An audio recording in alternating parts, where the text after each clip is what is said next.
Hi friends, నేను మీ lucky world. ముందుగా మీ అందరికీ wish you happy new year. మేము న్యూ ఇయర్ రోజు ఎక్కడికి వెళ్ళాము ఈ వీడియోలో మీకైతే చూపించబోతున్నానండి. ఈ టెంపుల్ వచ్చేసరికి బ్రాహ్మణపల్లి అనే గ్రామంలో అడ్ రోడ్డు పక్కన అయితే ఈ టెంపుల్ ఉంటుంది. ఇది మాచర్ల గుంటూరు వెళ్ళే రూట్లో అయితే ఉంటుందన్నమాట.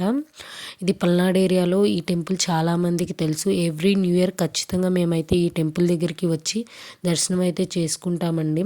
టెంపుల్ చూడడానికి చిన్న టెంపుల్ అయినా కూడా చాలా అంటే చాలా ఫేమస్ టెంపుల్. ఇక్కడ చుట్టుపక్కల వాళ్ళు అయితే ఖచ్చితంగా ఈ టెంపుల్కి న్యూ ఇయర్ రోజున కంపల్సరీ వస్తారు.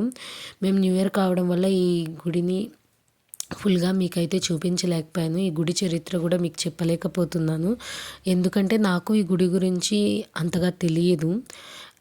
విడిగా ఎప్పుడన్నా టెంపుల్కి వెళ్ళినప్పుడు మీకు ఖచ్చితంగా ఆ టెంపుల్ చరిత్ర ఏంటి, అసలు ఆ టెంపుల్ అక్కడ ఎలా వెలిసింది అనేదైతే ఖచ్చితంగా అక్కడి వాళ్ళనైతే తెలుసుకొని మీకైతే మొత్తం షేర్ చేస్తానండి.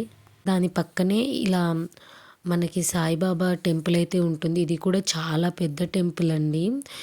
దీన్ని కూడా సపరేట్ వీడియో చేసి పెడతాను వెళ్ళినప్పుడు. ఇక్కడ అద్దం ఉంటే నేనైతే వీడియో తీసుకొని మీకైతే చూపిస్తున్నాను ఎలా ఉంది టెంపుల్ ఏంటి అని. ఈ టెంపుల్ ఎంత పీస్ఫుల్గా ఉంటుందంటే వెళ్ళినప్పుడు ఫ్రీగా దర్శనం చేసుకొని అక్కడ ఒక 10 నిమిషాలు కూర్చుంటే మన మనసులో ఏదన్నా వెలితి అనేది ఉంటే ఖచ్చితంగా అది తీరుతుంది. ఈ టెంపుల్లోనే మనకి సాయిబాబా దగ్గర కొట్టిన కొబ్బరి చిప్పని ఇలా మంటల్లో వేస్తాం కదండి, ఆ ఈ బూదిని మనకైతే ఇస్తారనమాట. న్యూ ఇయర్ కావడం వల్ల రష్ వల్ల ఇవ్వలేకపోయారు. మనం విడిగా రోజుల్లో వెళ్తే ఖచ్చితంగా తీసుకోవచ్చు.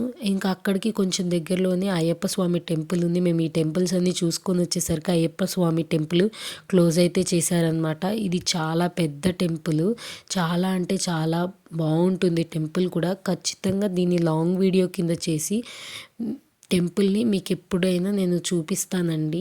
మేము వెళ్ళే టైంకి క్లోజ్ చేయడం వల్ల జనము ఉండడం వల్ల, పైగా ఆ రోజు భోజనాలు పెట్టడం న్యూ ఇయర్ వల్ల నేనైతే చేయలేకపోయాను. Thanks for watching my videos.